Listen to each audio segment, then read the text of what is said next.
A dark river lies silent under the early sky. Mist hangs above the surface. Something stirs below. A massive shape rises, breaks the water, and explodes in a shower of spray. Two long tusks slice the air as a huge bull hippo throws his head back and opens his jaws wider than a lion stands tall. This animal looks calm and slow, almost lazy. Many people see a hippo and think of funny clips, wide mouths, and goofy yawns. Yet this heavy giant ranks among the most dangerous animals in Africa. More people lose life in hippo attacks each year than in encounters with lions. Behind that soft, round look hides a territorial tank that rules the river with teeth, muscle, and raw rage. Tonight, we step inside the secret life of the river horse. We follow a bull that guards his stretch of water, the mothers that crowd around him, and the calves that fight for space in a world of teeth and deep currents. This is the real story of Tonight, we step inside the secret life of the river horse. We follow a bull that guards his stretch of water, the mothers that crowd around him, and the calves that fight for space in a world of teeth and deep currents. This is the real story of the hippo.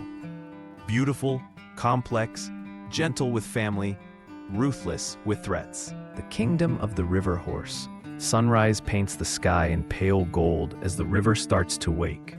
Herons search the shallows, fish leap at the surface. Then great gray backs appear like smooth rocks that rise higher and higher. A pod of hippos comes up for air. Each adult hippo weighs as much as a small car. Thick skin, heavy bones, and short legs create a shape that looks slow and clumsy on land. Inside the water, this same body glides with ease. The river supports this weight. The hippo does not swim in the way fish or crocodiles move. It pushes off the bottom, walks or bounds through the shallows, then rises for air in a smooth, controlled motion. Our bull rules this stretch of river. His scars tell the story of many battles. A torn ear, a ragged flank, pale lines across his snout. Every mark carries a memory of a fight over space, over mates, over pride. He patrols his patch with simple rules. Stay at the edge, respect the boundary, never cut across his path. Around him, females crowd in a close circle. Only the heads show above the surface. Small, round ears twitch, nostrils flare and close. A calf pops up near its mother, then sinks again. For this little one, the river means safety and danger at the same time. Deep water hides crocodiles. Shallow banks hide human presence. Day in the water, night on the grass. During the hottest hours of the day, the river protects the herd. Thick hippo skin dries and cracks under strong sun. It also burns easily. So the pod spends long hours half underwater, half out. Eyes and nostrils level with the surface. Glands in the skin release a red fluid that works like natural sunscreen and also fights bacteria. It looks like the animal sweats blood, yet this strange liquid helps guard against infection. The river works as shelter and meeting place, not a full home. Food lies far away on the floodplain. After sunset, the herd leaves the water and moves out in single file. Each hippo follows the same path night after night. Narrow tracks cut deep into the bank. Feet press mud into firm tunnels that lead toward rich grasslands. Now we see the bull in a new light.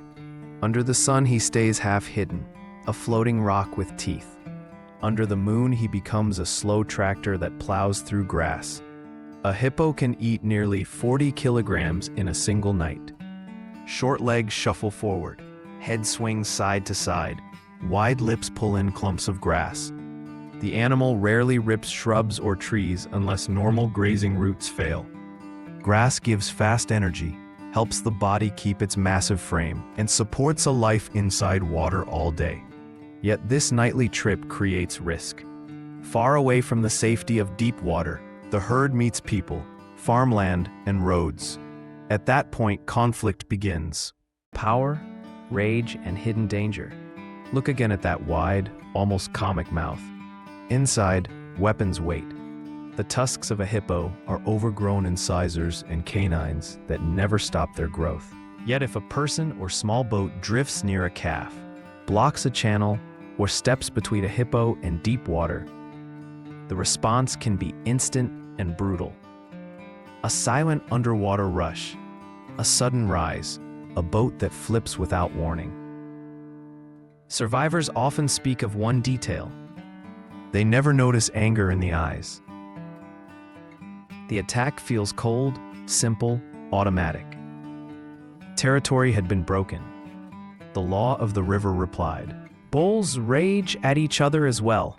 When a rival enters the stretch, the water boils. Heads rise high, mouths open, tusks show in full display. Deep bellows shake the air. If the roar fails to settle the dispute, bodies slam together, teeth cut flesh, and blood stains the river. Many calves die when fights break out, crushed under bodies or caught in the path of those huge jaws. Family bonds and secret tenderness. Inside this world of muscle and violence, a softer side exists. Watch a mother with her new calf.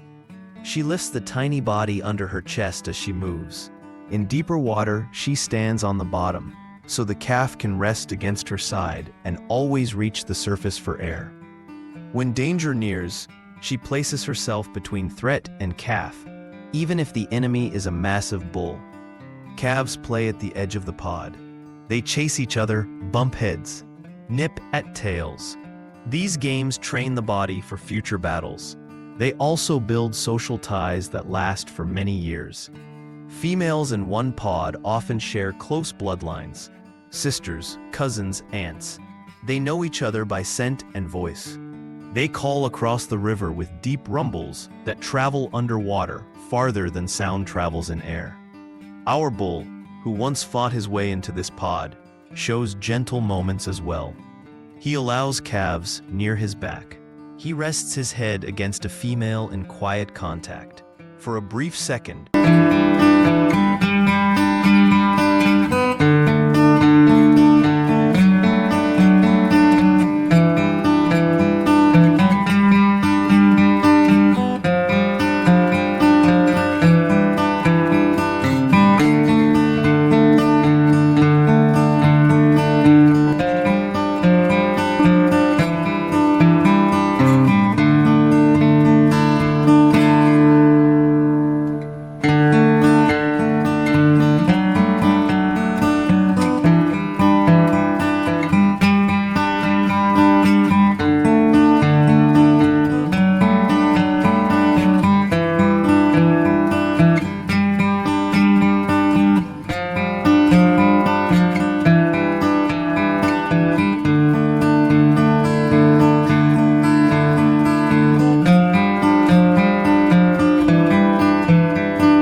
architects of the river. The life of a hippo shapes the river more than most people realize. Each night, the herd eats huge amounts of grass on land. Each day, that food returns inside the water as waste. This constant flow carries nutrients out of the plains and into the river channel. Fish feed on algae that grow faster inside this rich soup. Birds feed on these fish. Crocodiles wait at the edge and take both. The hippo acts as a pump that links land and water, grass and gill. Tracks that lead out of the river also shape the land. Those deep paths trap rain and guide water towards small pools and side channels. In dry seasons, animals that rely on these pools owe survival in part to the nightly walk of the hippo. Wherever this giant settles, the map of water changes, yet there is a limit. If hippo numbers grow too high in a small river, the system starts to suffer. Oxygen drops, fish die, the water turns foul. Balance stays key. Nature once kept that balance through droughts, conflict, loss, and hope. Across many parts of Africa, people push closer toward rivers and lakes. Fields stretch along the banks. Cattle share space with wild grazers. At night, when hippos leave the water, they find maize and other crops in place of grass.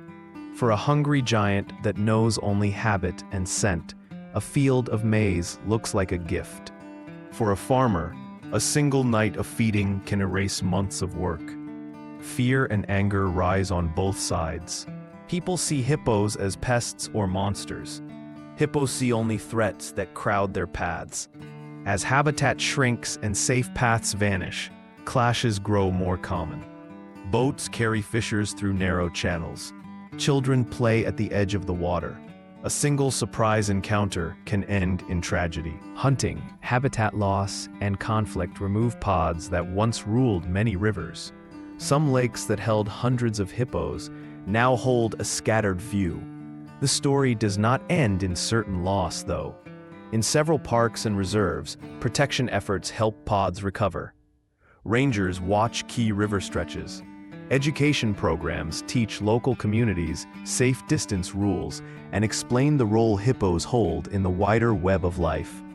Tour guides now bring visitors for sunrise over hippo pools. Money out of this tourism supports schools and clinics.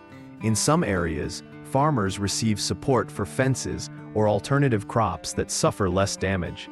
Each small step builds a path where people and hippos can share the same river, the double face of the river horse. As night falls again, our bull stands at the river bank.